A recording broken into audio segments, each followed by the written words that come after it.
And we're recording. What's happening, man? Not much. I didn't know if you were going to do an introduction or like how you do. Well, how I'm you going to do do this. I'm going to have you do an introduction. Shit, that's great. I love that. I want you to introduce yourself. Tell us a little bit about what you do, who you are, what you're all about. My name is Andy Petranek. I am a life, leadership, and relationship fulfillment coach.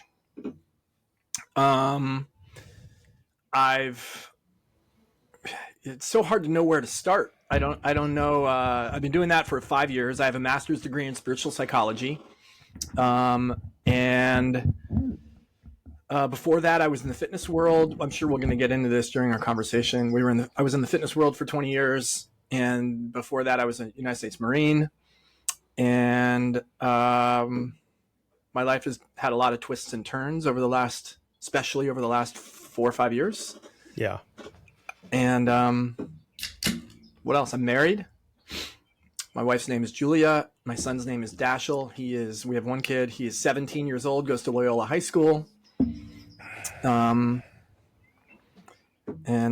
we're getting ready to launch him, which is going to be interesting. Big change of life for everybody. And is that good? So tell me, well, let's start with, you had mentioned before that you started one of the first CrossFit gyms in LA. Yeah. What was that experience like? So there was no real like boot camp type deals going on at that point. There was nothing. I mean, there was nothing like what's going on now, what has transpired in the last 20 years. I mean, I'm trying to think, what was around then? I think Barry's boot camp was going on. That was I used to live next door to one of those. On La Cienega, that one? Yeah. Yeah, I used to drive by it all the time. I had to climb up on top of Lookout Mountain up there. Yeah, I used to live on Alta Loma on the street, just inside of there. Yeah, so I think Barry's was going on, and Pavel was starting to do kettlebell stuff. I would bump into Pavel down at the beach in Santa Monica. I wasn't really into kettlebells at the time. Mm-hmm. CrossFit. Prior to doing CrossFit, I wasn't really doing anything super hard other than endurance training. I was an adventure racing athlete. I was sponsored by Red Bull, and I was racing in these adventure races all over the world. Really? Yeah. So what are you racing? You're either on foot, on bike, on a kayak, or you're climbing. You're navigating. You're finding your way. And some of the races, the expedition races, like Eco Challenge, are like 300 to 400 to 500 miles long. Wow. The medium distance are like 24 to 48 hours, and the short distance are like 2 to 4 hours. Okay, so you're a little bit nuts. So tell me. Well, keyword is was. I may be nuts in another direction now. But, yeah. So, all right. So when you're nuts like that, what's driving that engine? Well, that's a big story.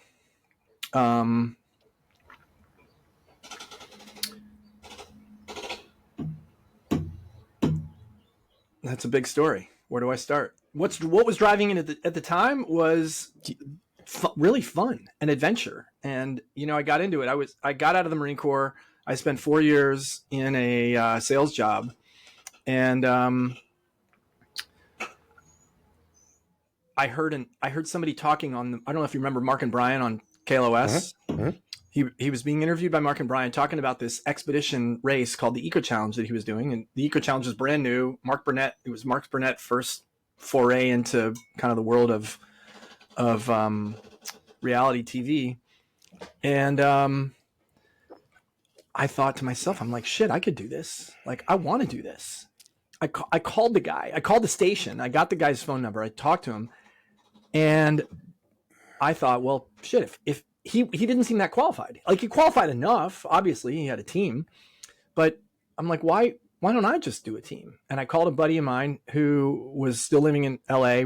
We were in the Marines together, and I'm like, dude, we got to do this. He's like, I'm in. Fortunately, we both had good jobs. And I drove up to Burbank, met Mark Burnett, met Brian Turkelson, and wrote him a check for 10 grand. I'm like, we're in. Like, I don't know how we're going to do this. I don't know what it entails. They said we have room for one more team. It was 10 grand. It was 10 grand. Yeah. Wow. I just was like, I'm doing this. And it was met with quite a lot of, ups and downs, a lot more downs in the long expedition races than ups, except the training was awesome and it was super fun. But yeah, I put ads up. This is before, this is before cell phones. This is before anything online really was happening a little bit. But I put up physical ads at both A16, which is like a shop like REI, and at Gold's Gym. I was working at Gold's Gym in Venice. Actually, I was working out there. I wasn't working there yet.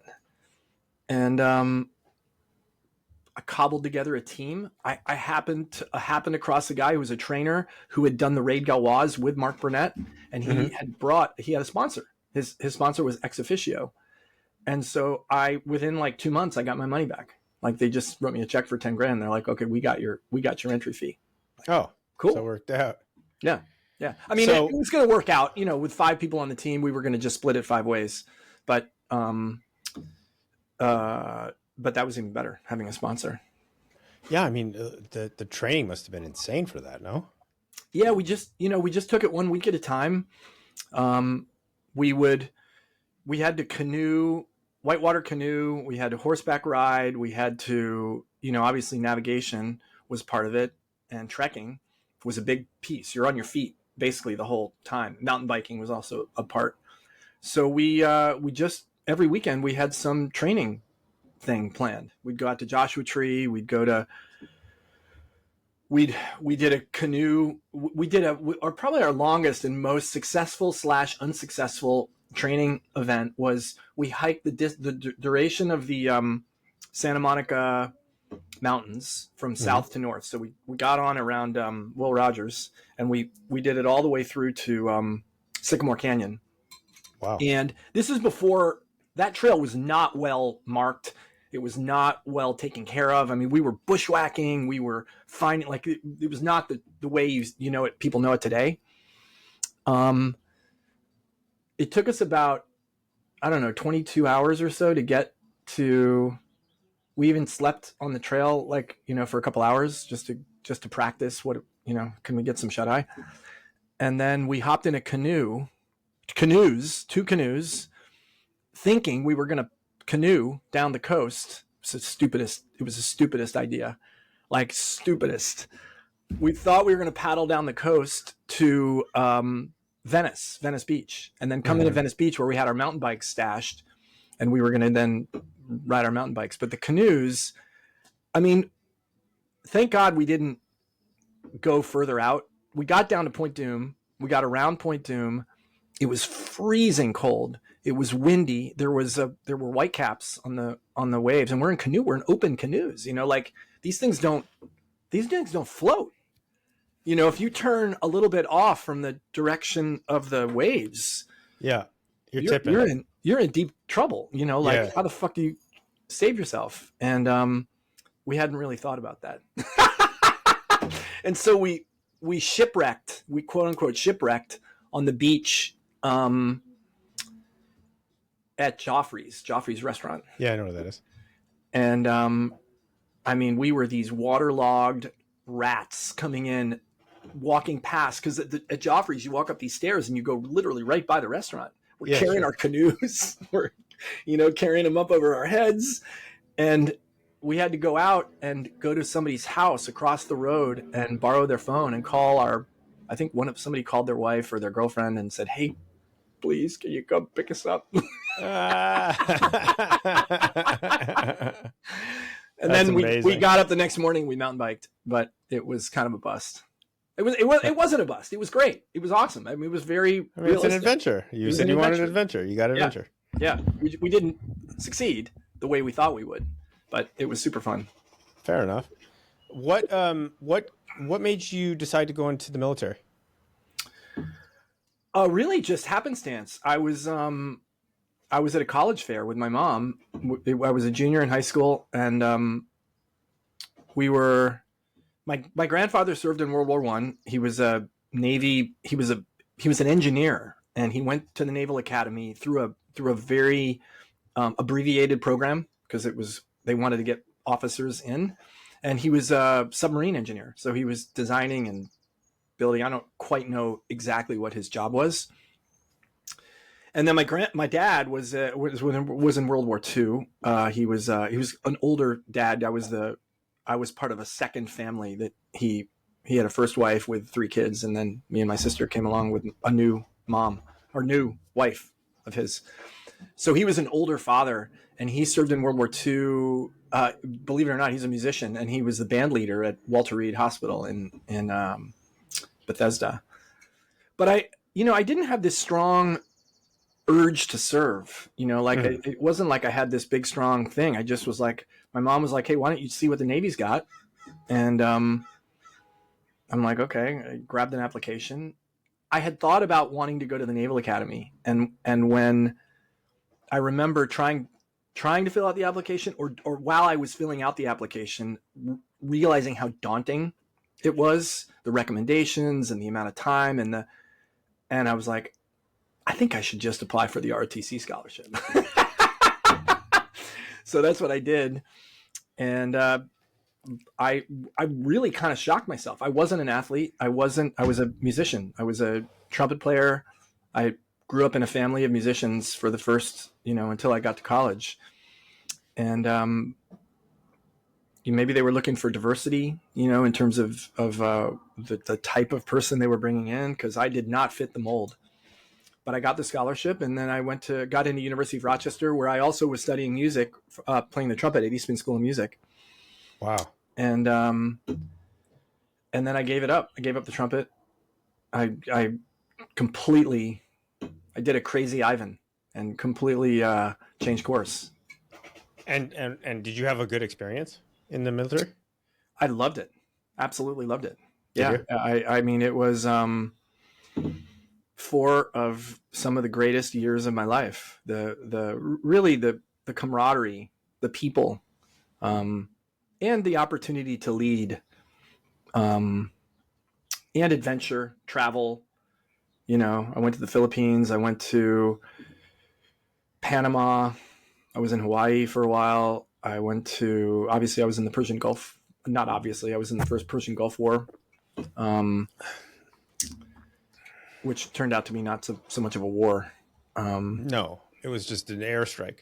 Yeah. Well, we were there on the ground, but it was after all the bombardment, and there wasn't much to do because they just basically gave up.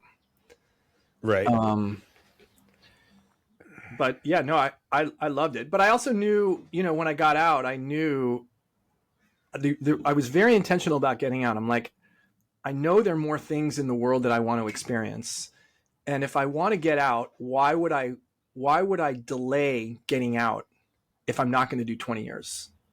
Like if I'm going to do 12 or 10, like why delay?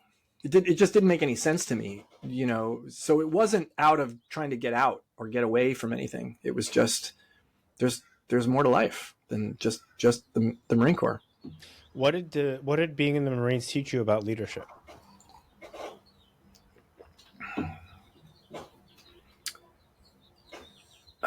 Well, I think it was the first. I mean, I could say everything because it was. I don't think I even had an inkling of what that meant, what leadership was. I mean, It's funny. I've never really thought of that or asked myself that question before. Well, I feel like when the stakes are that high, it's like being on live TV. Like you got to come up with it, and it teaches you how to lead by example. It teaches you how to show up, the context to show up in. I mean, this is just a guess. I've never been in the military, but I would think that like because you're around the people so much, being under that kind of pressure just teaches you how to face your fears and step up. Yeah, you don't really, or I didn't really relate to it as something I was being taught. I just had to do it. Right. Like it was so learning how to just show up, learning how to perform in spite of how you felt, learning how to do things in spite of the conditions and in spite of the odds against you. Learning how to, leadership by example, walking the talk. One of the reasons I had to switch my option. So in the Navy and the Marine Corps ROTC are kind of combined. And because I started in the Navy and I switched to being a Marine, I had to jump through hoops to do that. It was not easy to do that.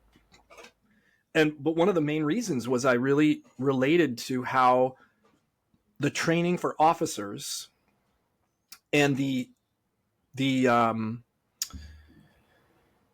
philosophy that every Marine is a rifleman, officer, enlisted, sergeant major, all the way down to private, and colonel all the way down to lieutenant, is the training is the same. The uniforms are the same. The training is the same. There are no distinctions, and I love that. Like I felt like in the Navy there was, I had experiences on Navy ships where, even the uniform difference, there were just always, it was always in your face. Right. Oh, those are the upper class, the officers. Yeah. And does have to be respect and honoring the chain of command, but I didn't like that distinction. Yeah, I hear that. It can make you feel small and make you feel less than, or other people. I mean, really, because I was going to be an officer, so it was that it made all the people that were working for you, perhaps feel like they don't measure up, or they're not, like I just wanted to do the same shit that they did. I probably would have been better off just enlisting, because there were a lot of jobs that I really wanted to do in the Marines that I couldn't because I was an officer, and they're very limited. The billets are very limited for officer stuff. I became a combat engineer, and especially as a combat engineer, you can't do the quote unquote fun stuff, which for me was the crazy stuff, jumping out of helicopters and jumping out of planes and going to jump school. I went to dive school. Fortunately, that was really cool in college. As a midshipman, Navy dive school, which was amazing. But yeah, a lot of the fun stuff I couldn't.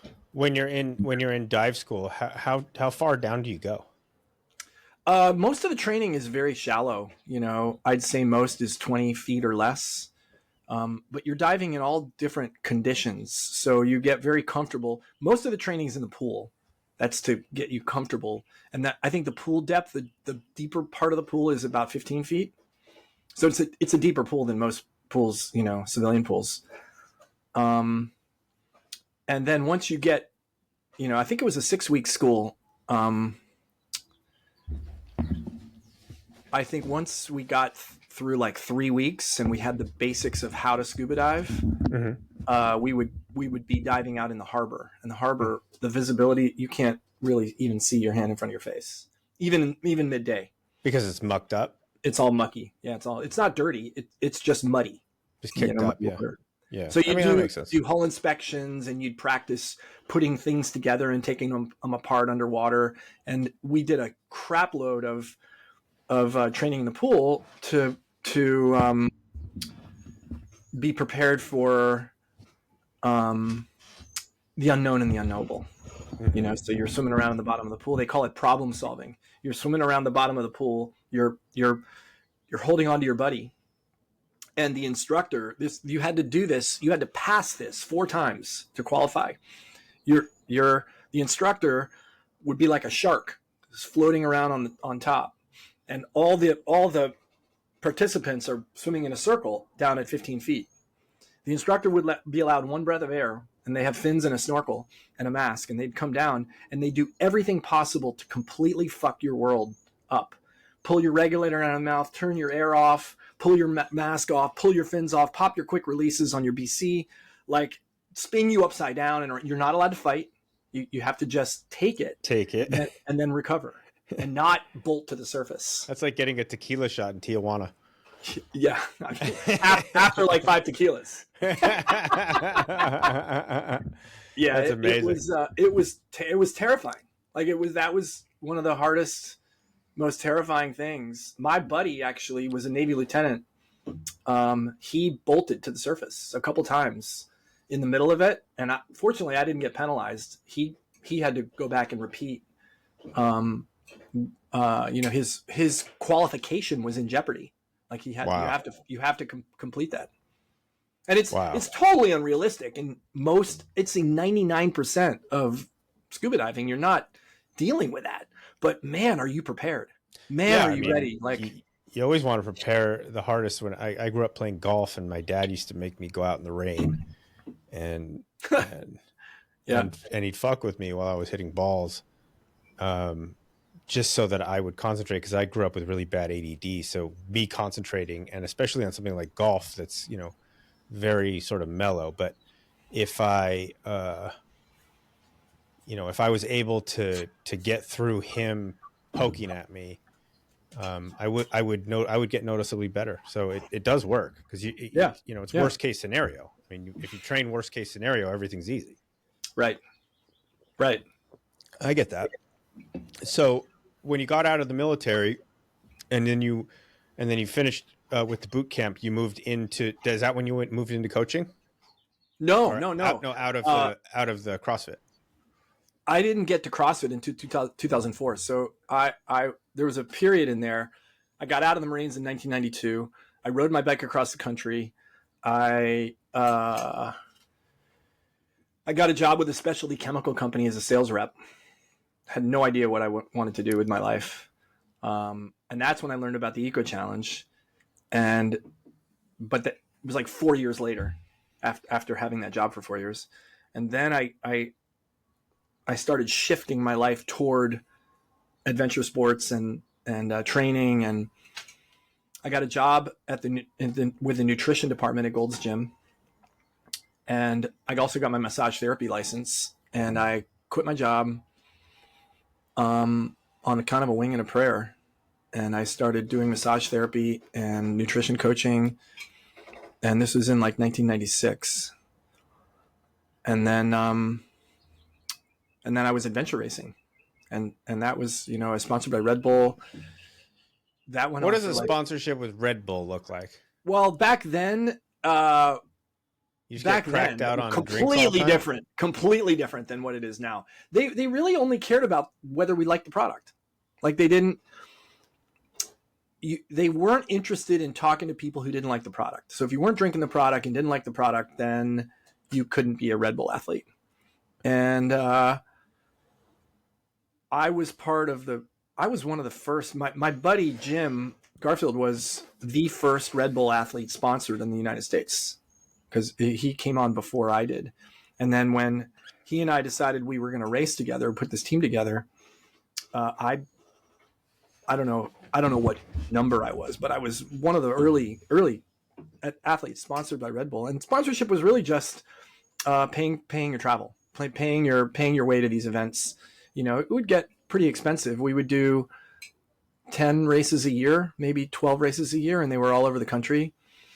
And we're traveling with 3 people. We're with bikes, with all this gear. We had to get our gear.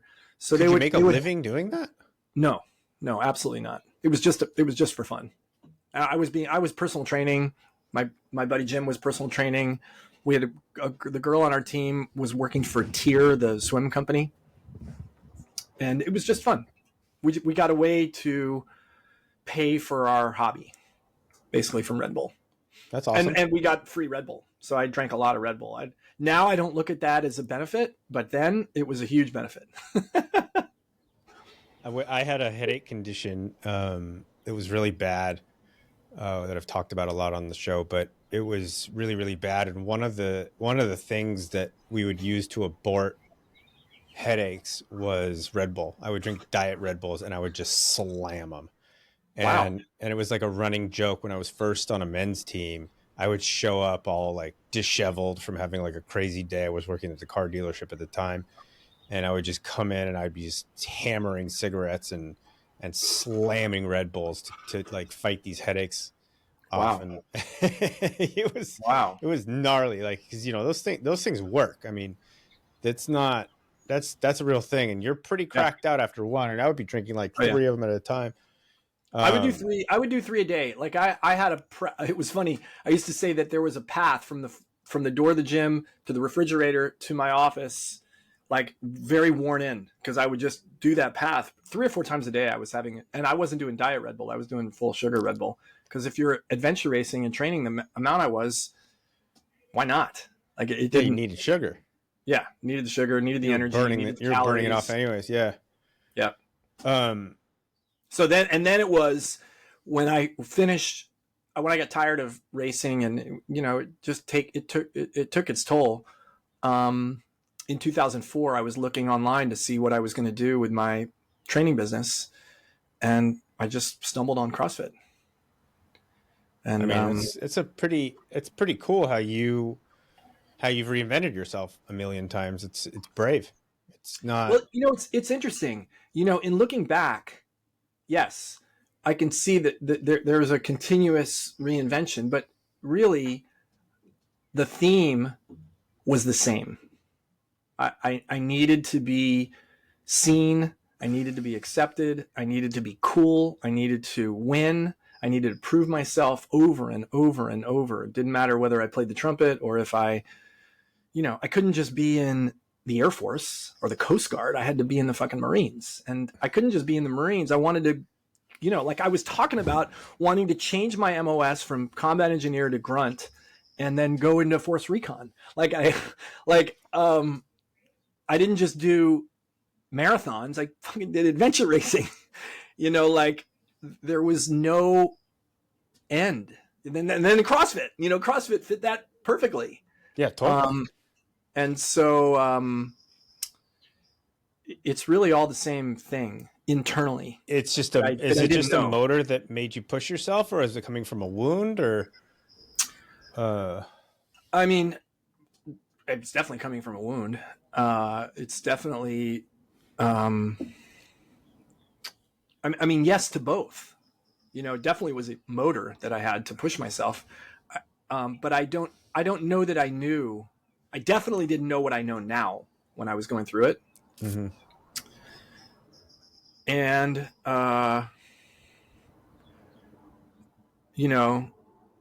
from the standpoint of a wound, yeah, I mean, I felt like from the earliest day I can remember, I didn't fit in. I wasn't one of the cool kids. I wasn't good enough. My friends weren't cool enough. And I remember saying time and again to my mom, or I don't know if I said it to my parents. I remember thinking it. I wish I lived somewhere else. I wish I lived at my friend Ethan's house, or my friend Neil's house, or my friend Robert's house, or, anywhere but my house.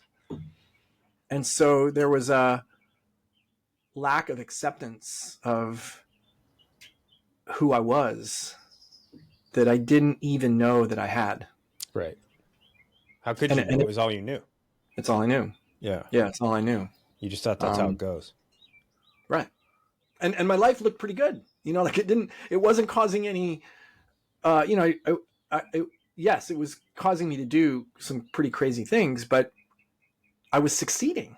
I was winning, I looked good, Mm-hmm. which was part of my formula for how I was going to get my needs met. I had to, these had to be things that were socially acceptable, that were good in the eyes of everyone else.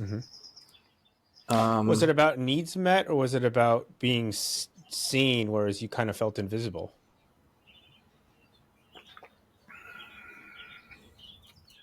I think that was the need. I felt invisible. I felt like it's interesting. I don't think it was that I felt invisible. It was more that the people that saw me must be wrong. I think it was, if they're going to let me in their club, it couldn't be a very good club. right? I mean, who is it? I think Groucho Marx has a quote about that. You know, if any club that'll let me in as a member, I don't want to be a part of. I don't want to be a member of. And that's kind of how my whole life transpired. Like I think back to friendships I had with people and how I would, you know, like there was a lack of loyalty to myself, to my choices, to my, you know, like musicians were not cool. When I got to college, the last thing I wanted to do was to be known as a musician.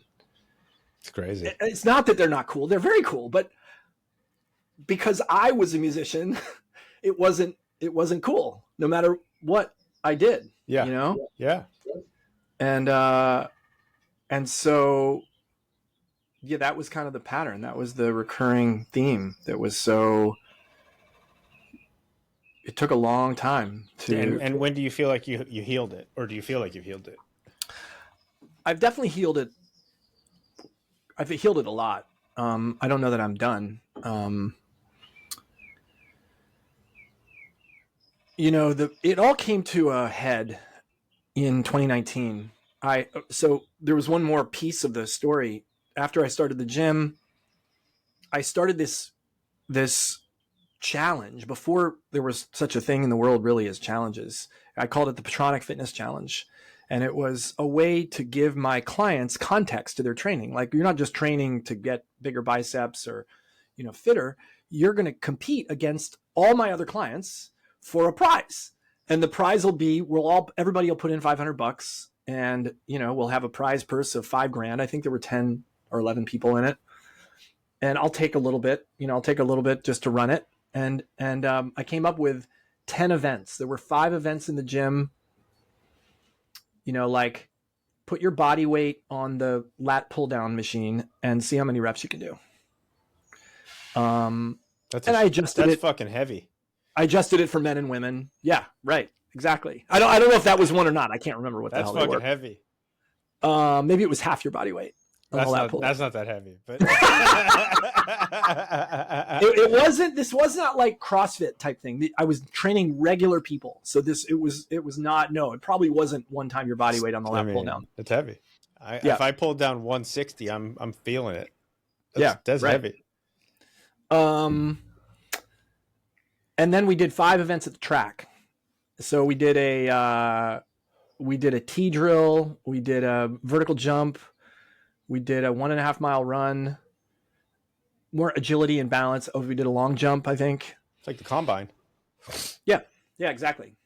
And then so people for, I think it was 12 weeks, 8 weeks or 12 weeks, they trained. And we made our training with each of my clients. In fact, one of my clients hired a trainer without me knowing, outside of me. He was the Tommy Smith, the former Olympian he was one of the 3 guys that held their fists up at the Olympics. He's a track coach at Santa Monica College, and he went out on his own and hired Tommy Smith to train him for running. That's amazing. And he still didn't win. That's awesome.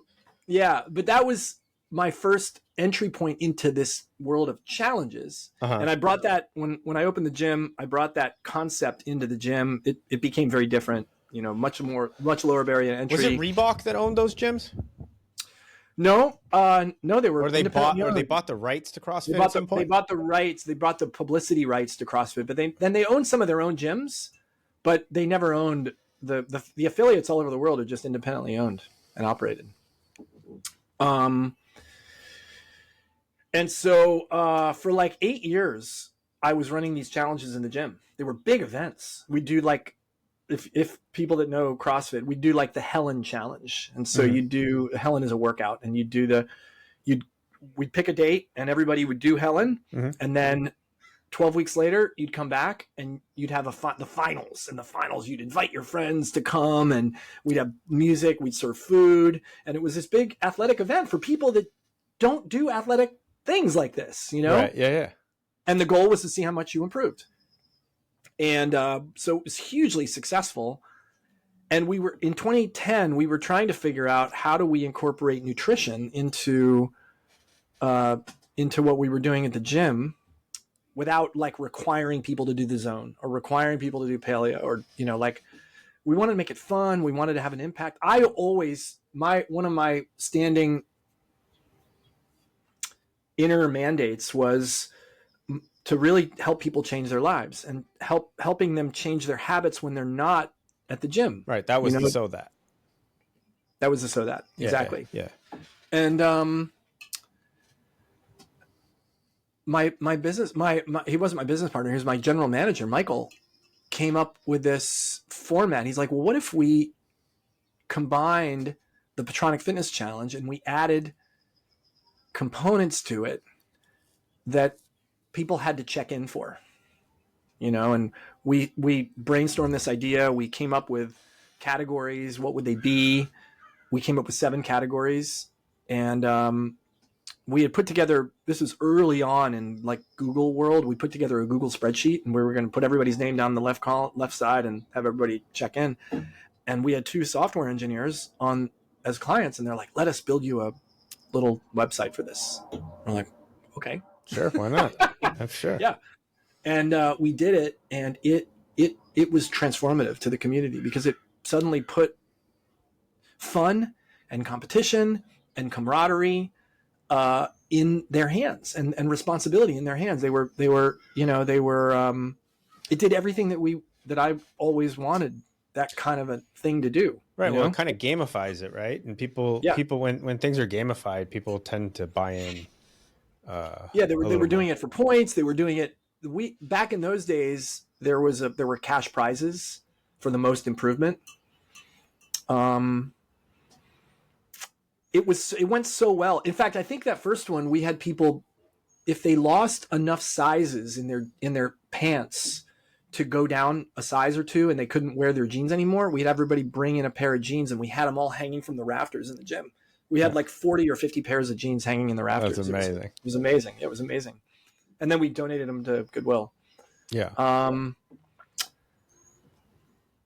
And we decided it went so well that we wanted to create another website that would handle people from other places. Like, oh, well, what if you invited your mom or your sister or your brother, and you don't have to be here like to do this. So we did that. Hugely successful. Still running the event at the gym. And then we went back. I had started a consulting business to teach people how to run a CrossFit gym in that prior zone, like 2008, 2009. And I sold it to my partner in 2010, letting him run it. And we went to him and we said, hey, what if we were to do this with all the affiliates that you're helping run their businesses? And he's like, wow, that's a great idea. We came up with a business model that allowed them to earn money for the people that they brought in, and we created teams, and it was a big undertaking. I mean, it was kind of a startup that we didn't realize it was a startup, an online startup. There were no apps then, really. But it sounds hugely fulfilling, and it's scratching your itch of being seen and recognized. Yeah, totally. Totally. Which I get. So, I think a lot of people who are community builders, it kind of starts with that wound of feeling outside. And so you create your own community as you sort of find yourself, so that it's funny, Scott, that you say that. I think back, whether it was Whole Life Challenge or CrossFit, even in creating my own community, I still didn't feel like I belonged. I think that I think that makes sense, though. I think it's just, a lot of the prisons that we make all the prisons we make for ourselves are self-made. And so, wherever you go, there you are. And it's about healing the wound. And for a lot of people, it's about getting the reflection enough times that you begin to believe the story outside of the story you're telling yourself. And it takes time. Yeah. And it takes presence. And it also, that judge in you is also putting you in a paradigm where you're getting judged. So you're kind of creating the path for you to be looked at in a way. Like someone who has no opinion of themselves, good, bad, or indifferent, and they just show up humble, typically are received kindly. They're received, and then the person who comes in thinking they're above it is usually judged because they're judging. And the person who comes in sort of meek and insecure, people pick up on that really fast, and they either move into sympathy, which is a horrible thing, where people make themselves above them, or they move into empathy, which is great. Mm-hmm. Uh, but all of those, all of that stuff is self-made, and it's about learning how to change your story. And Right. it's Right. about it's what you did is you naturally stumbled onto the thing to do, is to put yourself in a tough position, create challenges, a Yeah. real challenge for yourself, so that you overcome the challenge, and then you start to believe I can do anything.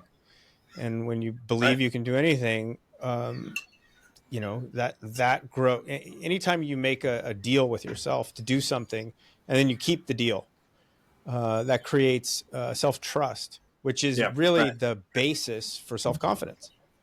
Right. And so, I think most of us, everybody that I've ever met, as a man, has a time in their life when they feel when they feel outside, when they feel different. Mm-hmm. And sometimes it manifests as people feeling special, but Mm-hmm. that still Mm-hmm. is different. That's It's different. That's right. different. It's Yeah. still different. And it puts us it puts men and women really in a position to click into victim, which is Yep. the lazy way, which is what most people will do, or something to persevere, something, something where it's a challenge, and when the challenge, again, when that gauntlet gets thrown up and you complete that gauntlet, then you start to build that confidence, you start to build that trust.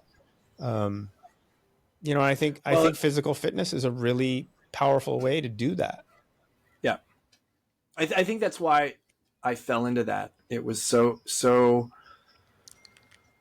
The gym is a great proving ground for everything in life. It's a little microcosm of literally everything else going on in life. You can practice all the things that that will improve your mental health, your emotional health, even your spiritual health in a way that you can see shifts much more quickly, in 3 months or 2 months, or sometimes it's not quickly enough for people. But But that's the lesson for a lot of people. We've yeah, become sort of, we want instant gratification, and working for something. And it's like this podcast. I started, and I'm like, oh, everybody's gonna listen. Well, nobody fucking listens. But if I but if I it's so fucking hilarious. but if I keep at it, and I keep chugging, it's about that consistency. Eventually it's going to find the ears that want to hear it. And Yeah, you know it's also for me, it's not about result, it's about the process. yeah, For me, it was about putting myself out there, which I hadn't done in this way. And it was a challenge for me to get started. I resisted the fuck out of it. I did. I mean, yeah, I've been having people come up to me, you need to start a podcast, for like 5 years. yeah. And fuck, if I'd have done When it did you start? When did just you like start this one? 3 months ago. And if I had started it 5 years ago, it would be a completely different situation than it is now. Which Well, is what do they why say about the best time? The best time to plant a tree right. is What? either 20 years ago Yeah. or right. Yeah. So But that's also why I named the podcast Or Do It Now, because, right, right. you know, for me, it really is about process. It really is about the consistency of doing it, of showing up to it, holding myself accountable to it. I've recognized in my life, the more I hold myself accountable to myself, the better I get at life. If I if Mm-hmm. I make agreements with myself and I don't stick to them, I fall into depression. I fall into a sadness, Mm-hmm. and I can't. And it takes me a minute to track where it's coming from, but I always recognize that it's coming from some deal that I made with myself. I didn't go on the cold plunge this morning, or I Mm-hmm. didn't go to the gym, 4 or 5 times this week, or I wasn't present enough with my kids, which comes up a lot for me because I get distracted, and also, you know, having a lot of kids is a lot. It's a Yep. lot. Yep. It's you know, and I don't say that in complaining. I'm pointing out that it takes effort for me to be present, a lot because of the ADD, a lot because, you know, I'm kind of a dopamine addict, I think, as most of us are. And so, like, I'll just check out into something that's gonna, like, give me that hit of dopamine. But when I don't, I feel so much better about myself because it's almost like creating a new neural pathway. Like, I set out the thing and I do the thing, and I stay in process. I don't wait for it to be over. Mm. You know, waiting for something to end is waiting for the death of the thing. So it's actually connecting to your death. Mm. And so I get really devoted to process. Anytime I'm devoted to process in my life, this is just for me. Um, I feel fulfillment coming out of me, not that I need to get it somewhere else. Mm-hmm. And the Mm-hmm. goal for me has always been um, about creating and cultivating fulfillment from the inside to out, so that I can give that to other people sort of freely, Mm. where I'm not making things transactional, where I'm giving the goodness of myself simply because I have enough to give. And it doesn't matter if you give it back. And look, there are times that I'm going to fail. Like, uh, you know, you get someone a gift or something, and then they don't give you one back, and you're like, well, fuck, you know. But it's not about that. It's about the gift that you're giving.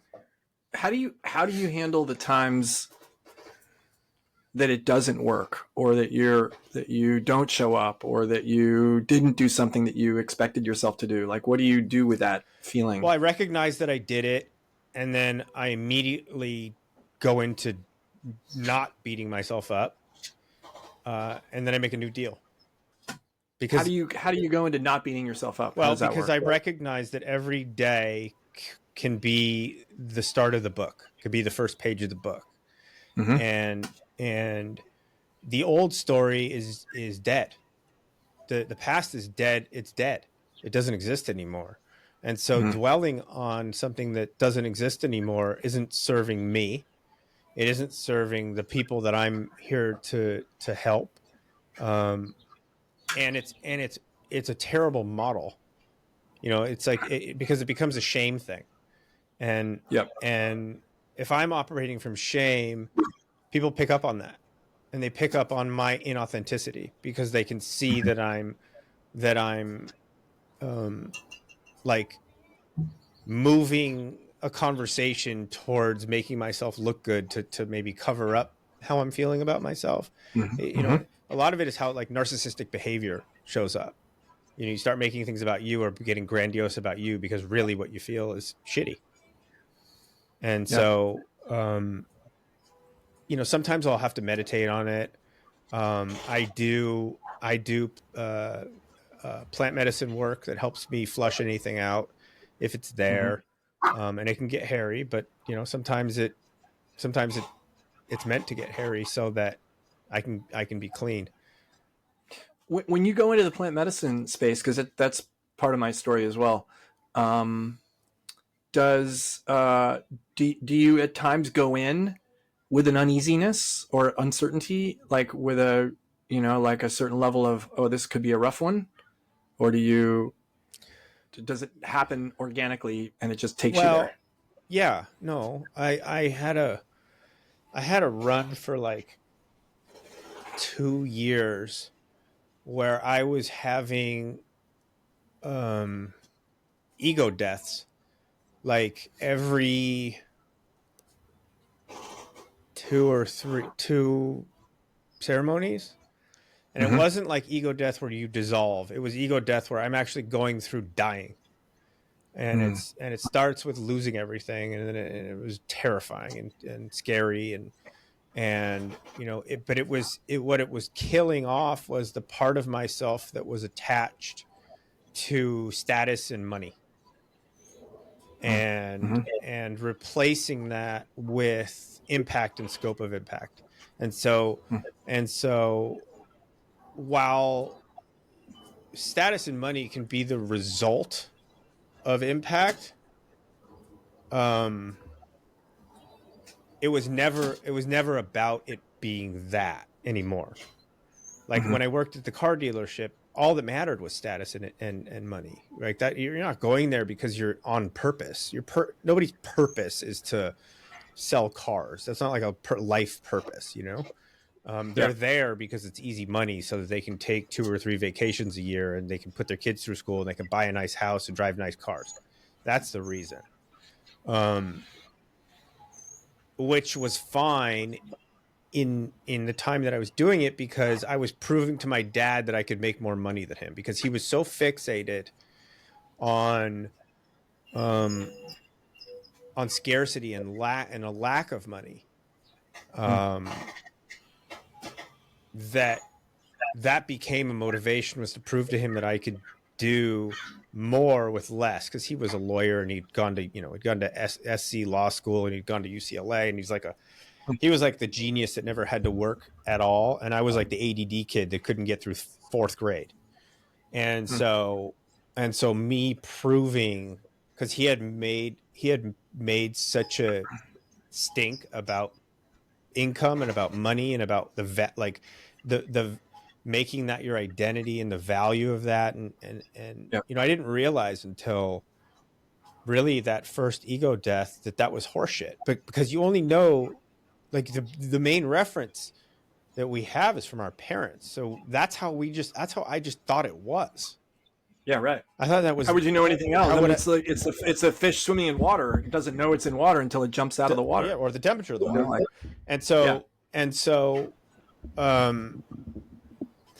when I started plant medicine work, which was like 10 years ago, I mean, I didn't have a hairy journey for the first 4 years. None. Everything was just the ego death wasn't happening in those first 5 years. No. Right. No. And then there was some weird. I mean, there was some weird shit that started happening where I started to like channel some things, and I thought, you know, I kind of thought I was going crazy, because like one day I'll tell the whole story, but it's like I need people to know I'm not fucking nuts before I tell the story. But like my life started changing, kind of like in a really, like turning a cruise ship like you would turn a cigarette boat. And so it was really unsettled. Like it was a hard change that was happening. Yeah. And you know, I started losing friends, which is a good sign. When you start losing friends, that means you're growing. So that's good. And I knew that. And I started to stand for something different. I started to stand for myself, and I started to stand for my family. And I had just gotten out of a divorce and into a new relationship. And I was incredibly committed to myself. Like that was it. Because I knew that if I was committed to myself, that I would then be able to commit to them. And then as I was going through these ego deaths, you know, I was learning how to surrender. I was holding on tight. And when you're dying at the end of it all, when the last thing stops mattering, you've surrendered. But let me tell you, the first time I was screaming bloody fucking murder, like call an ambulance. Like this is bad. Like this isn't a normal thing that's happening. Like you actually were experiencing physiologically. I was dying. I died. I went to the other side. Right. And I when I got to the other side, I was fed. It was like every question I had ever asked about the universe, about how life works, was answered in like, it was like drinking water through a fire hose, the amount of information. Like, you know, some people talk about getting downloads, and this was the whole fucking computer at one time. And so, you know, when I'm sitting, when I was in there, I do remember like, oh, I'm going to remember all this. I'm going to remember all this. I'll remember all this. This is great. You know, and then you come out and you remember like nothing. But what did end up happening is I didn't need to remember it. It was kind of parked in my Yep. in my consciousness. I just knew it. So shortly after the second one happened, I was with my like spiritual teacher, she's been with me through most of my journey, and we started talking, and she asked me to listen to the Bhagavad Gita on a Yep. audiobook. I started listening to it and I started laughing, and I'm like, this is all the shit that I fucking learned when I died. And so that's actually how I sort of kicked off being a coach, was when I had all this information, I had nowhere to put it. I had no one to give it to. You're not going to give it to the used car sales manager. It's like, Right. what are you going to? So, right at the beginning of COVID, I ended up getting laid off from the dealership because they just couldn't afford what I cost, because they knew there was going to be a shortage of cars because nobody could make cars without parts. Yep. So they laid me off, and I took 6 months off, and then I started coaching thereafter. Man, our stories are not scarily similar. I mean, there's a reason that we're doing this and we're connected. And I mean, I've known you for all of 2 days, but I feel like I'm talking to a version of me, because my boat shifted dramatically in 2019, and then again this year it's shifting again.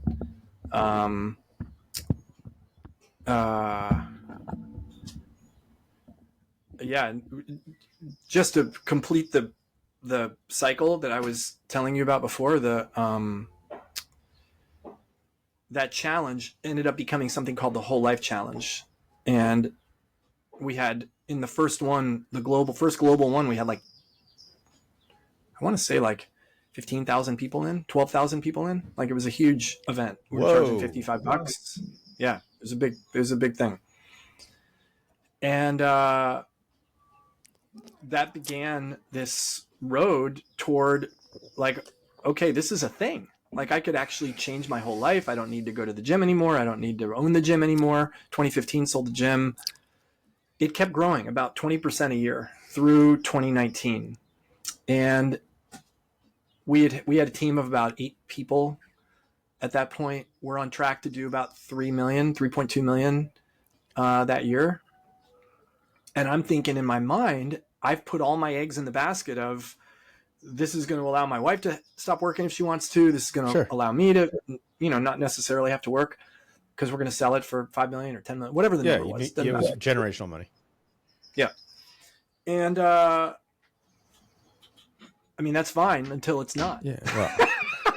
Well, nobody's expecting the global pandemic that. Well, this wasn't the pandemic. This was before. This is a year before the pandemic. So this is in January of 2019. Our biggest challenge of the year is always the January challenge, and it was an event business. So it was very much, very much like this. You'd have a lot of people and then nobody, because you'd be in between challenges, and then you'd have a lot of people and nobody. And we were expecting about 32 or 33,000 people in that January challenge, because the year before we had 28,000 people. Right.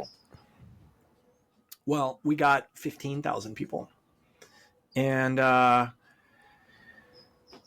when all of your projections and salaries and expenses are built on the number that we've been consistently hitting for 8 years at that point, it was concerning.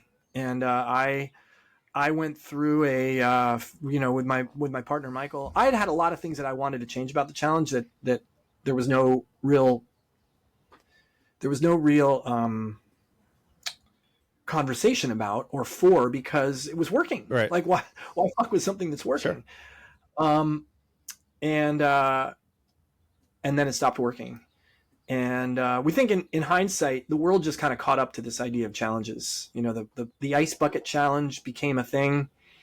Suddenly people realized that with a private Facebook group, and a bunch of friends, you could do a free challenge anytime you wanted to. And you didn't need, we hadn't differentiated ourselves enough to make it so that, yeah, those are fine. Those are great, but there's only one whole life challenge. Right. And I gave myself like 4 months to turn it around. Like I thought, okay, we're just going to fix this. We're going to bolt some things on. We're going to shove and push. And I started upsetting my employees, people that were really good, long-standing friends. One person, Becca, was my first hire as a trainer in CrossFit LA way back in 2006. Wow. So these are long-standing relationship people that just decided, no, I'm out. Because you were coming from such fear. Absolutely. Yeah. And I really had thought to myself, well, yeah, of course we're gonna turn this around. And then we didn't. And I had my first panic attack. And the panic attack turned into months and months and months of anxiety and worry and fear and doubt, and afraid to leave the house for a period of about a month in the summer. Couldn't look at any business related things. You know, I was still helping Michael with some things, but he was really running the company. It's interesting too, because at this point I had a spiritual psychology degree. So I had a master's in spiritual psychology. So I knew about all of this. Mm-hmm. I knew in theory, mm-hmm. on paper, I knew how to handle it even. But man, when it's happening to you, whole different story. It's a completely different story. Yeah. You know, you can't, take a couple aspirin and get a good night's sleep and wake up in the morning and it's all over. Like, no, that doesn't work. Oh. And it took till probably like February, right as COVID was starting. Yeah, I was starting to come back from the depths of despair, and COVID hit. That was not a good thing for our business either, because people wanted to eat bonbons and pizza and ice cream, and if you're gonna die, you might as well kiss your ass goodbye in style and eat some good unhealthy shit. I was one of them. I had ice cream every day for like 4 months. I mean, it was like, fuck it, why not?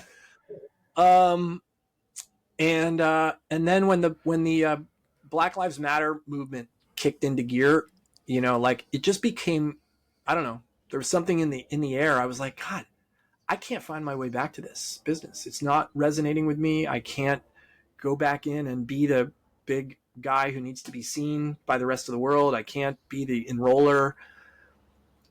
I don't have another role in the business. And I called Michael and I said, dude, I think I need to go. And he's like, yeah, I've been thinking that too. I'm like, really? Yeah, he goes, I didn't want to tell you because it would make it sound like I'm trying to get you to go. And so he was letting me come up to that conclusion myself. And I'm like, okay, tomorrow's my last day. That was it. I mean, it was literally like that. And that began a exploration into the world of coaching. Like I was like, okay, well, I hired my first coach back in 1996 before there were coaches. Nobody had coaches. And so I had a lot of imposter syndrome around, I could never be them. I could never do it the way Ron and Mary taught at USM. Those were my teachers with the master's in the spiritual psychology degree. I could never be good enough. I can't measure up to these spiritual people, right? Yeah. And I didn't have anything else going on. I didn't have anything else really. And I was like, well, why the hell not? What's the worst that can happen? I can just fall on my face and not work.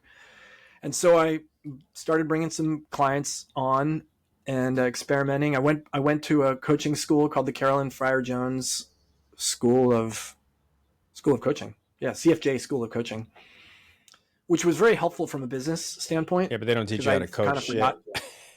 No. They teach you how to set up a business. I had forgotten, like being a sole proprietor of your own business. I did it once when I was a personal trainer, but I'd forgotten how really what that entails. And I also found my way to plant medicine. I was telling you the other day, it took me about 1.5 years of reading books and listening to podcasts, like unlearning all the negative programming that I had since I was 14 years old around drugs. And they were all in the same category. And, This is your brain on drugs, that commercial. The eggs. The eggs. Yeah, the eggs. And, being a Marine just was off limits. It's kind of crazy. Not alcohol. Alcohol wasn't off limits, but drugs were off limits. That whole thing's wild to me. But it's kind of crazy how much our government has lied to us throughout our lives, and just as if it was fact. Yep. Like, they just make shit up. Just fully make it up. I mean, it's fucking wild. It is wild if you thought about, let's just say since the 80s, if contained plant medicine ceremonies have been happening in this country from the 80s to now, and I'm sure they were in a really, really small way, but let's just assume that they were. Let's just think of the difference in what culture would look like. Let's just think about now if it was just universally accepted. Like I've talked about this a lot. Police officers, prison guards, firefighters, politicians, every politician, right? Like, come on. I mean, anybody in the military coming out of professional sports, like learning how to reacclimate to the world. Anybody before they get married should do a plant medicine ceremony with their partner to see if they even really connect. Because you take the ego out of the equation. Like I've seen people that are in relationship that bicker constantly. They get into ceremony and they find it. They find the thing.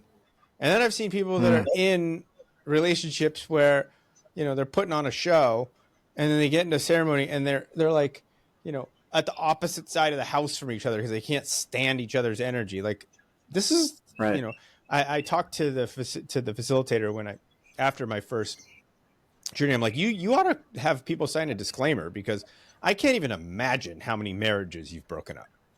Can't even imagine. Because you go in there and you see the truth.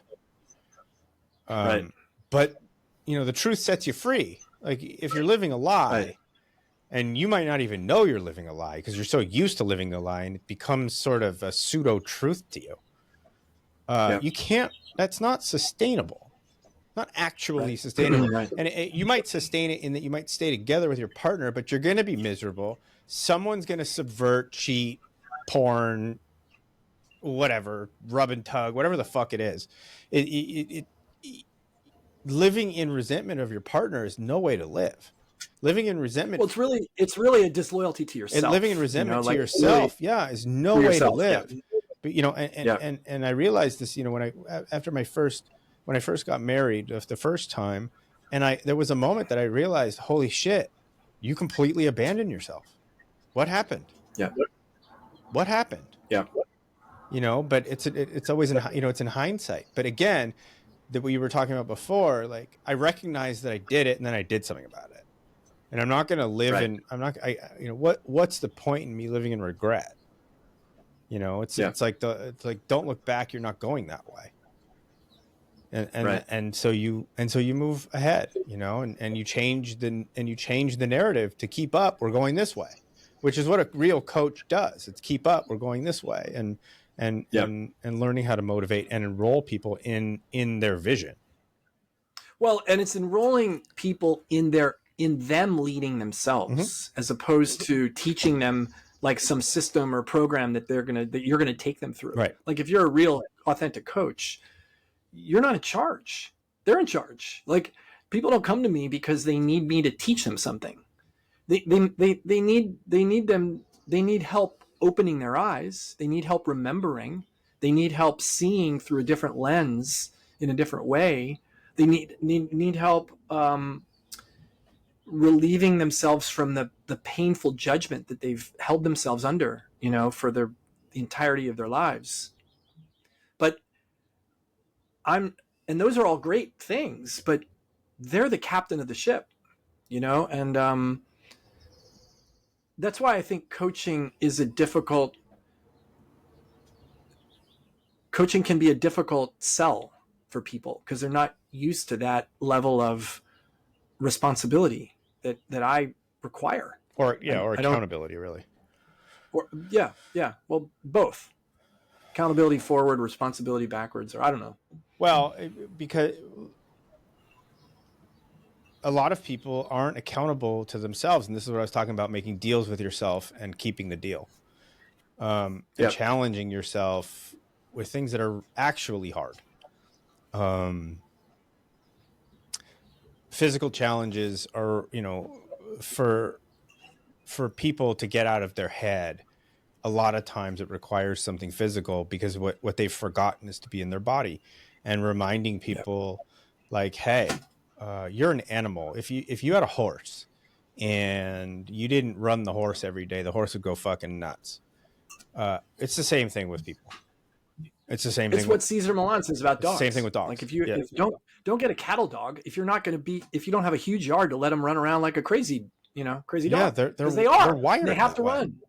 They're wired that way, right? But it also the laziness of our culture.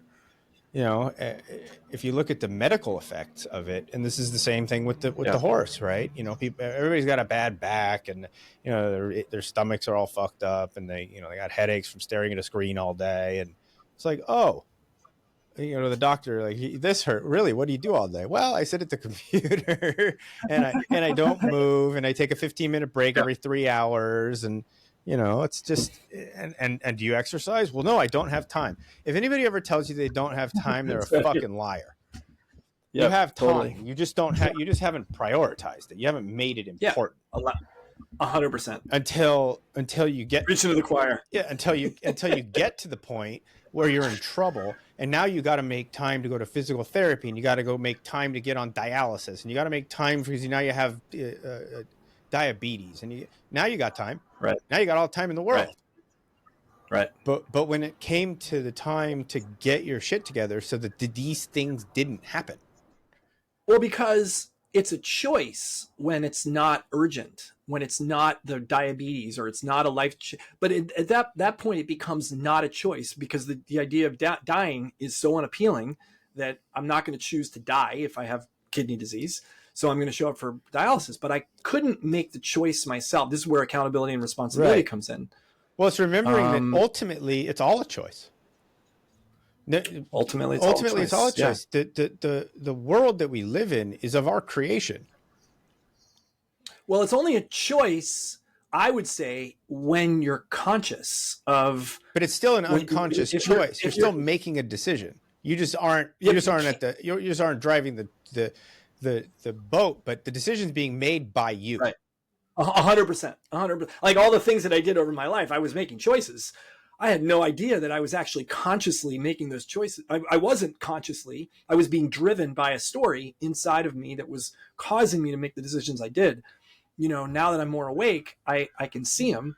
It's still difficult. Well, but you understand the story is creating the context. The story is going to create how you show up, right? And then your thoughts are going to spin around the context, and then your speech and your action are going to follow that.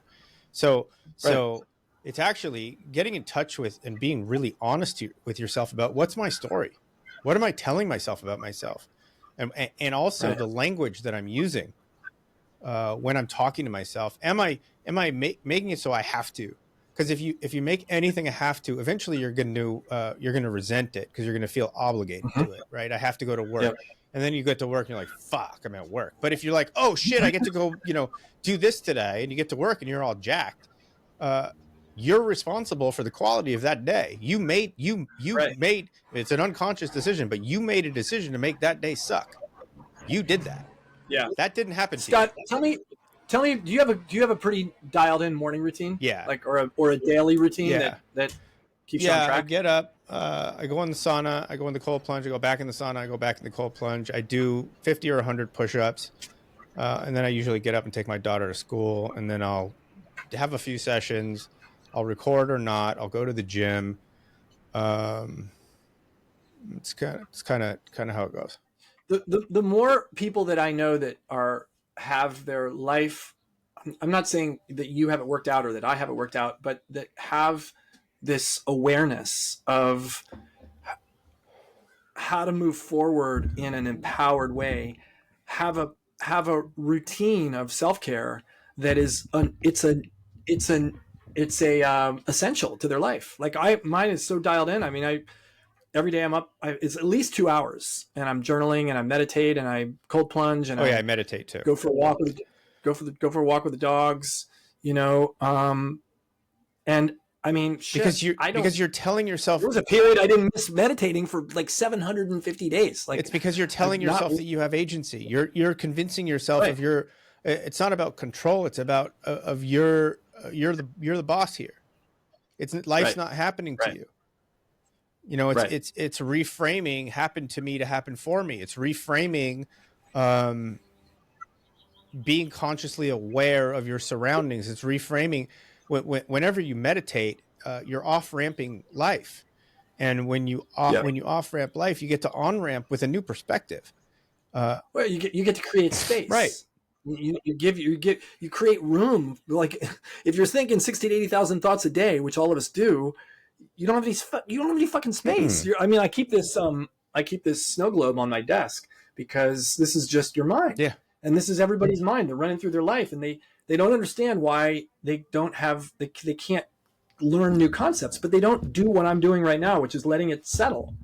They don't let it settle. Yeah, and it's always dusted up. I actually have a thing that I take new clients through where I have them put their hands on their chest like this and push down so that they can feel themselves, and then I have them picture their life as a computer monitor, and all of the tabs are open, and then they consciously click and close the tabs. And so, that's cool. Right. And so as you close the tabs, you're creating space, but you're holding yourself. So you're not feeling uncontained. And, I have them start it at night, because at night's when it's all really, really prevalent. And then I have them do it in the morning, and in the morning, it takes 15 seconds before the computer comes online. You get up, and then it takes 15 seconds. You're like, oh shit, I need coffee. Oh shit, I got to take a shit. I got to do this. I got to do this. Right.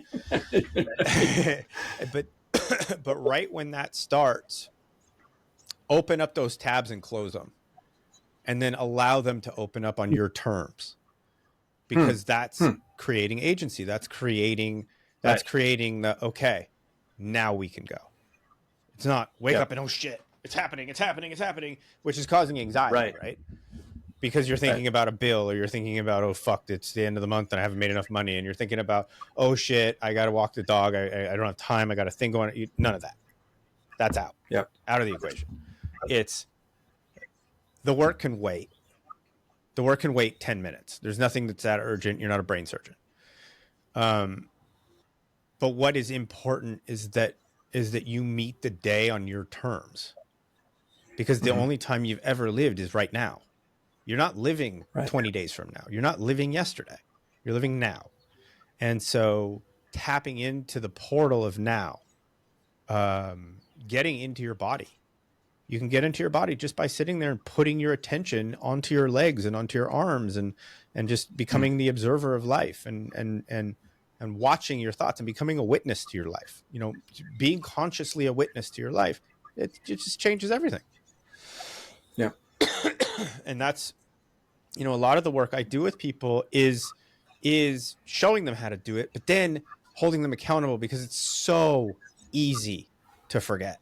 It's so easy to lose track. It's so easy. Yeah. Just let it slip. You just let it slip. And you slip one day, turns into a week, turns into a month, turns into, turns into forever. And it does it really fast. And so, that's part of the reason why, I have a men's team, because I know that every Wednesday I'm getting held accountable.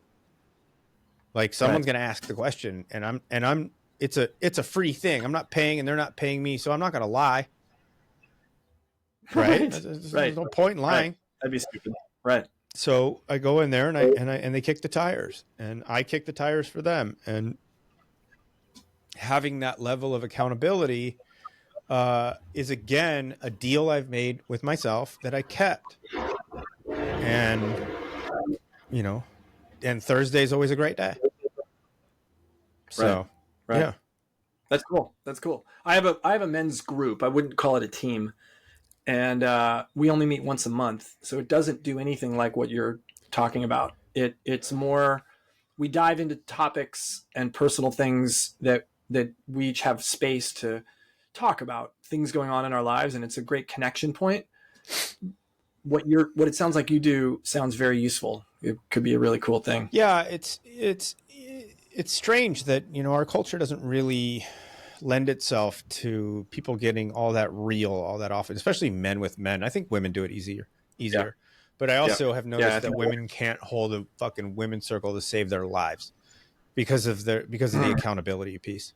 There's always, I always say that any woman today has 2 full-time jobs if they're working, because most of them have kids, and that's a full-time job, and there's a lot of responsibility, and it mostly falls on the women. And women are more complex than men. We're simple animals. Like we put on blinders, we do our thing, and then we're done, and we kick our legs up on the couch. A woman's just got 8,000 other things they got to do, and they never have time to do them. Yep. So it's different.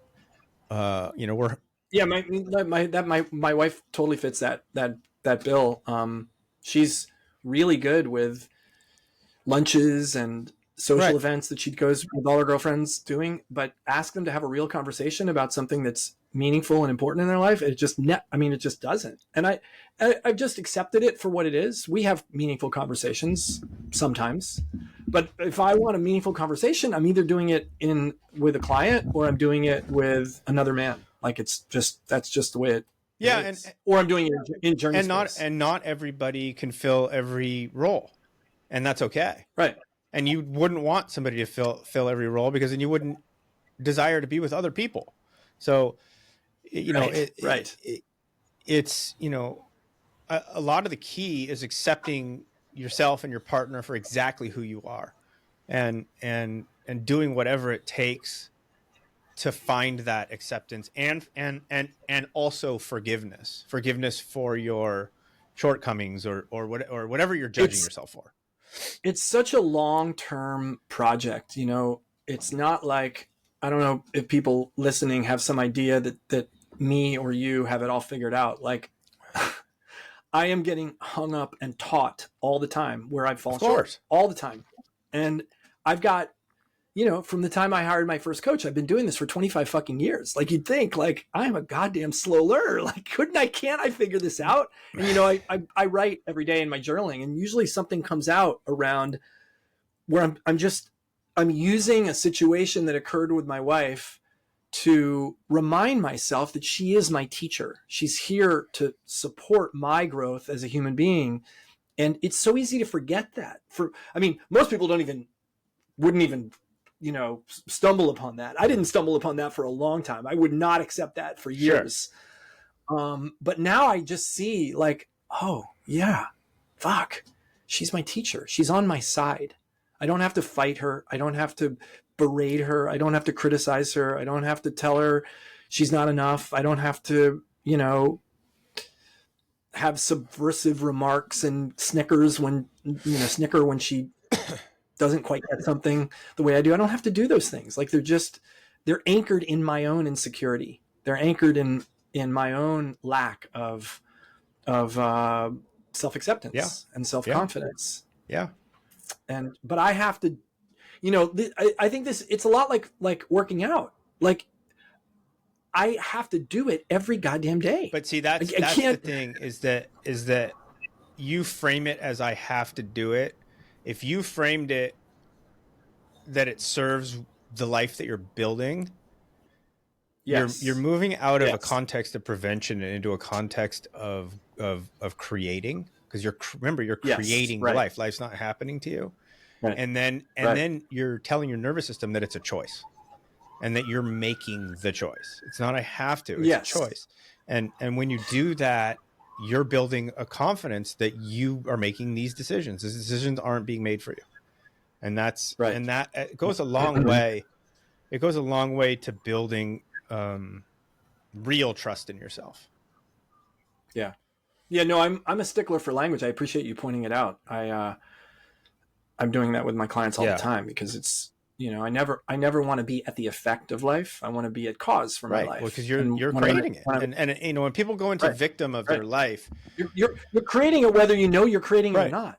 Like Right. And when people go into victim, the first thing I do is push back and I irritate the shit out of them, and I'll be like, well, you're not a victim. This is just not the case. Well, look at this, look at this, right. look at this. Okay, well, what led to that? Well, I did this. Well, I did this. Well, okay, well, there you go. You did it. You made it, which right. means you can make something different. You have. Yeah, one of the things I like to say to people is you're always winning the game you're playing. Yeah. You didn't realize you're always winning. Yeah. Well, you're always proving yourself right. Even if you don't like the outcome that you're getting, you've created the outcome. If you're not the victim, and so you're always winning that game. Now, if you don't like the outcome, then perhaps it's time to change the game. Because we're always right. We're always right. We're always proving ourselves right. And there's evidence to support every argument. There's evidence to support that you're a victim. I could find you evidence. Yeah, of course. There's evidence all over. There's also evidence to support that your life is blessed and you have everything you could ever want and 1,000 times more. I'll just take a video of the Congo, and I'll show you the video of the Congo, right. And then you'll be like, oh shit, okay, I got it pretty good. It's right. It's all relative, and it's all relative to are we looking for magic, or are we looking for a problem? Are you seeing the 99 beautiful pink roses, or are you seeing the one dead one in the corner? Because that's a choice. Yeah. That's a choice. And it's a choice that sometimes we're going to look at the cracks, and sometimes we're going to get in a rut, and that's okay. It's hard to do, my son right now is at Loyola High School. He's 17.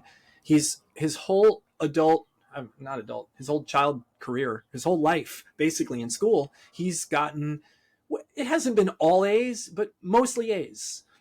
And he's taking AP Bio. He's also taking advanced Calc BC and some really fucking hard classes, like classes that there's no way I would do when I was in high school.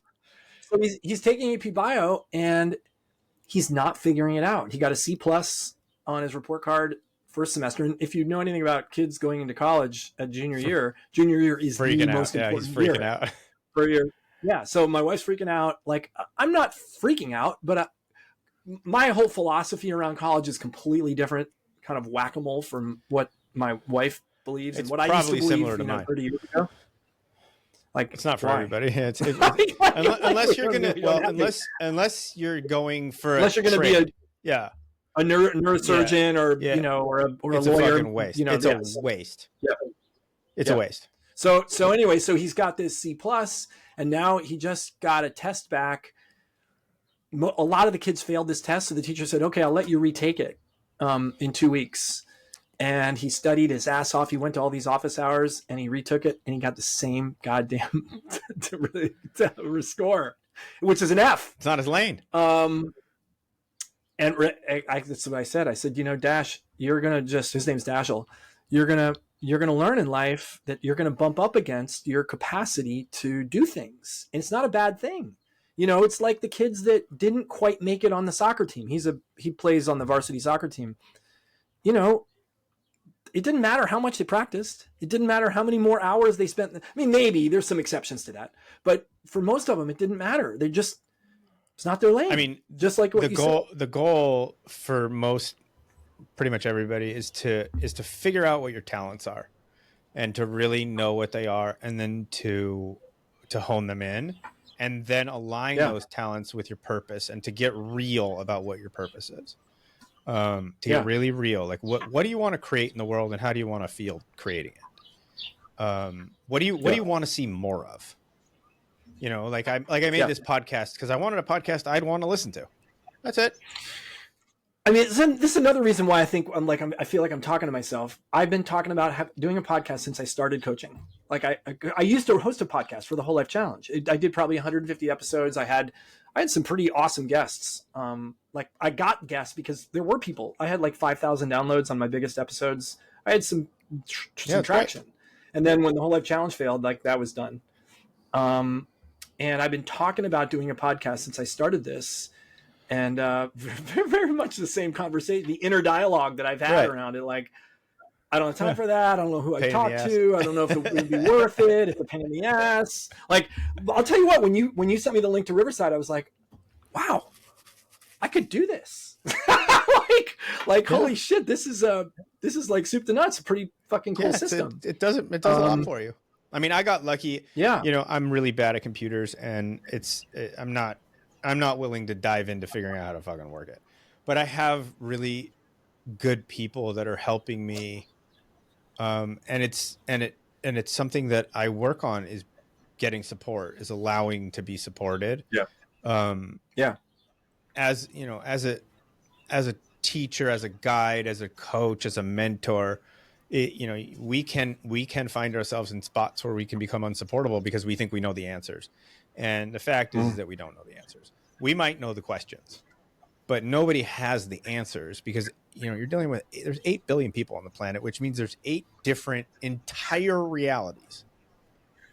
There's no such thing as an objective reality, because for it to be objective, it can't be going through your consciousness, because it's going through your wounding, it's going through your talents, it's going through your projections, it's going through all the things. And so you can't have answers for everybody. You can't.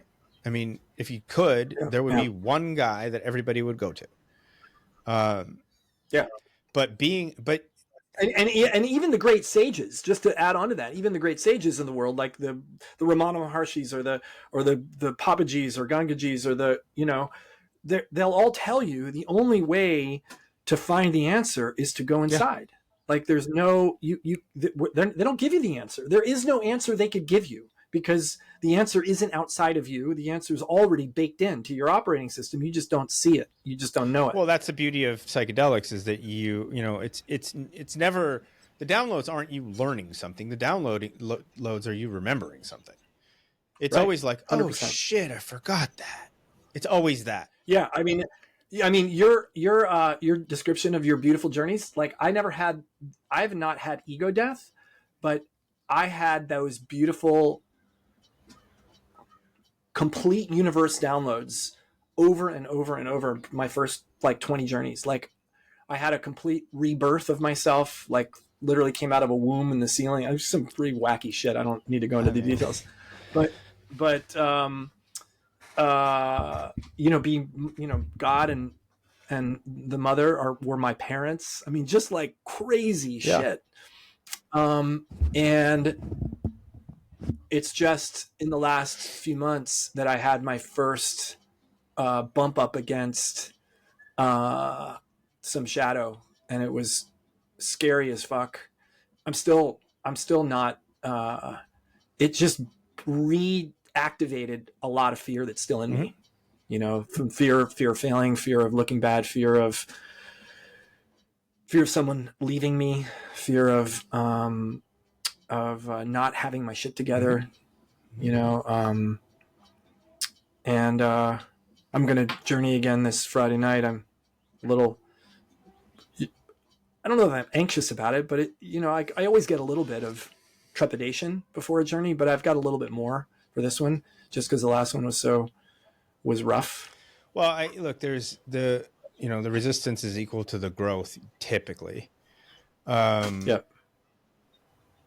And our path, when you open yourself up to journey work and to psychedelics, our path is, a lot of it is to face fear. Because fear is the only predator of man. If you run from fear, it'll find you. Oh, that's nice. I like that. It'll find you. And the only way to really face fear, or to really deal with fear, is to look it right in the face, and then to replace it with knowledge. Because the opposite of fear is knowledge. Or a knowing, an inner knowing. Right. Yeah. And then the inner knowing creates the confidence, and then you heal whatever the wounding was that brought the fear. They're fucking hard. When they're hard, they're hard. Yeah. And that's okay. There's no such thing as a bad trip. They're all there. Right. That's a label used for people that, were doing some kind of medicine, typically uncontained, without facilitation, and didn't know how to meet whatever was coming up. It's really important Yeah.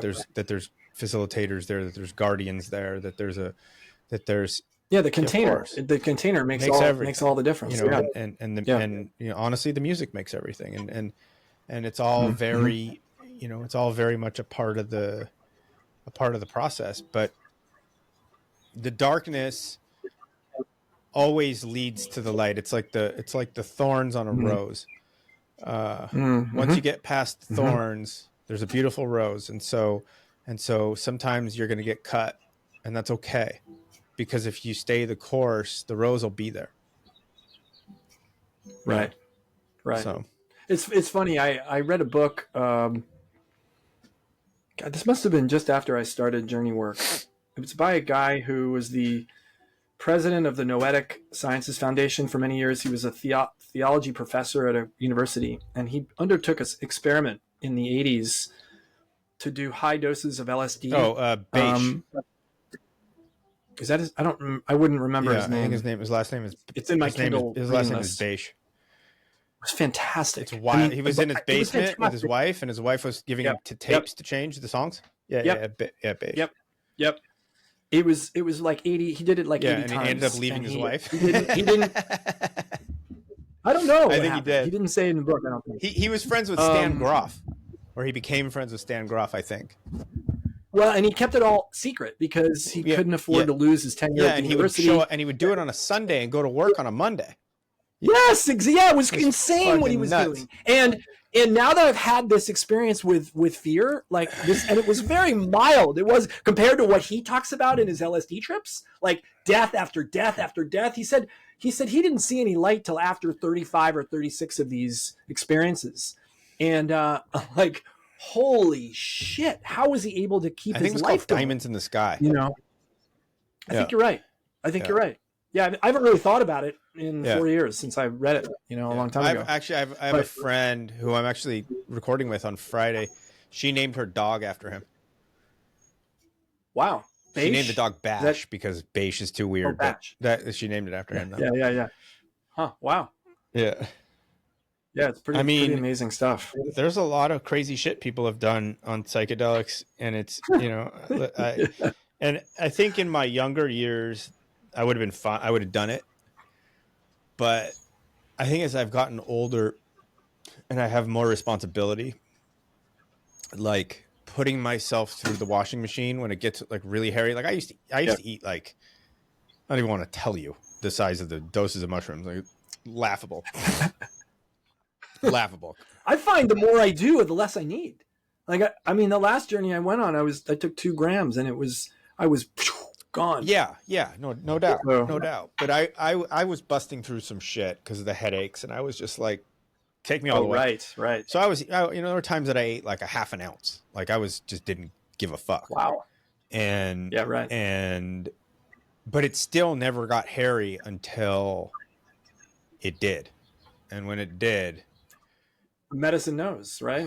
It guides. I know. Look, 4 years ago, if somebody had said that to me, I would have looked at him and gone like, "Yeah, you've lost your mind." but it does. The medicine knows. It's got a consciousness. Yeah. It just knows what to do. I think it's plants from an alien planet, or from an alien planet that came here on the meteor that killed the dinosaurs, and then it changed. It changed the evolution of animals, because like dinosaurs that wasn't going to happen. Like, that's not sustainable, right. And so it kind of just rebooted everything. Yeah. Interesting. That's a cool theory. Yeah. There's no way to prove it, but, no, I like the theory a lot, because there's no real way to explain that there's this like mycelium network underneath the crust, or underneath the ground of basically the entire world.